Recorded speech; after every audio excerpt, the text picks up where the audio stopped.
नाज़रीन, बदीन में ऐवान सहाफ़त पारां ज़िले जे अहम शख़्सियतुनि जे मान में तक़रीब कोठाई वई, जंहिंमें खेनि एज़ाज़ी मेंबरशिप ॾिनी वई। उन हवाले सां पेश आहे ही रिपोर्ट। ऐवान सहाफ़त बदीन पारां सिंध ऐं बदीन ज़िले जे नाले वारनि शख़्सियतुनि जे मान में तक़रीब कोठाई वई। ऐवान सहाफ़त बदीन जे ताहयात एज़ाज़ी मेंबरनि जे मान में रखियल तक़रीब में नाले वारे शाइर डॉक्टर आकाश अंसारी, तइलीमदान ऐं अॻूणे प्रिंसिपल अब्दुल्ला मला, सिंध यूनिवर्सिटी लाड़ कैंपस जे प्रोफेसर डॉक्टर मोहम्मद तुफ़ैल चांडे, नाले वारो कानूनदान कदावर शख़्सियत मसूद अहमद जुणेजो, माहिर डॉक्टर शाहनवाज़ दल, नाले वारे शाइर ऐं तइलीमी माहिर प्रोफेसर नकाश अलवाणी, तइलीमी माहिर प्रोफेसर मोहम्मद हारून बकारी, ज़रई यूनिवर्सिटी टंडोजाम जे माहिर ऐं अॻूणे प्रोफेसर मोहम्मद उमर मला, तइलीमी माहिर डॉक्टर शरफुद्दीन टालपुर, सदारती एवार्ड याफ़्ता बोनीडे नवाज़ फ़कीर ज़ुल्फ़कार अली लुंड, नाले वारे वकील जावेद ख़ान भट्टी शिरकत कई। जॾहिं त ऐवान सहाफ़त जे हाल में रखियल तक़रीब में शिरकत कंदड़ एज़ाज़ी मेंबरनि खे सिंध जी सुखड़ी, अजरक ऐं लुंगीअ जा तोहफ़ा पेश कया विया। ऐवान सहाफ़त में रखियल तक़रीब में Hyderabad union of journalist division J senior नायब सदर हाजी ख़ालिद महमूद घुमण, ऐवान सहाफ़त बदीन जे सरपरस्त आला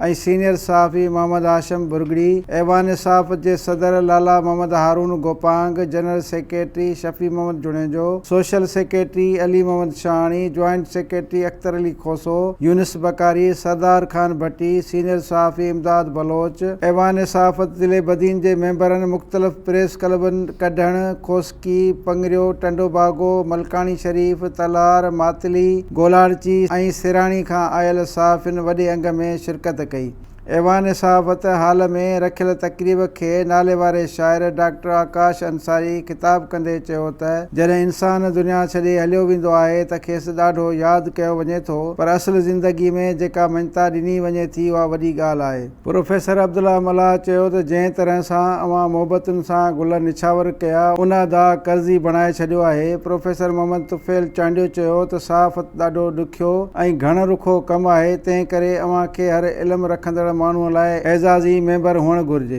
माहिर डॉक्टर शाहनवाज़ दल चयो त असांजे मुआशिरे खे घुरिजे त सहाफ़ियुनि जी मालिकी करियूं, जीअं सहाफ़ी असांजे इशूज़ जी धणियाप कनि था। उन मौक़े ते तक़रीब में शिरकत कंदड़ एज़ाज़ी मेंबरनि प्रोफेसर नकाश अलवाणी, प्रोफेसर मोहम्मद हारून बकारी, प्रोफेसर मोहम्मद उमर मला, डॉक्टर शरफुद्दीन टालपुर, वकील मसूद अहमद जुणेजो, फ़कीर ज़ुल्फ़कार अली लुंड, वकील जावेद ख़ान भट्टी ख़िताब कंदे चयो त ऐवान सहाफ़त पारां रखियल एज़ाज़ी प्रोग्राम में एज़ाज़ खे कॾहिं बि विसारे नथो सघिजे। जॾहिं त ऐवान सहाफ़त जे सरपरस्त आला मोहम्मद हाशिम ख़ान बुरगड़ी, सदर लाला मोहम्मद हारून गोपांग, ऐवान सहाफ़त जे ताहयात एज़ाज़ी मेंबरनि जे मान में रखियल तक़रीब में शिरकत कंदड़ एज़ाज़ी मेंबरनि जा थोरा मञा। प्रोग्राम में रखियल महफ़िल मौसीक़ी में नाले वारनि फ़नकारनि हमीद अंसारी, फ़कीर ज़ुल्फ़कार अली लुंड, गुलाम मुस्तफ़ा मज़ारी, फ़कीर गुल हसन, प्रेम प्यासी, बांसरी नवाज़, ख़ालिद तारड़, लियाकत परवानो ऐं ॿियनि सुर विखिरे माण्हुनि खे झुमाए छॾियो।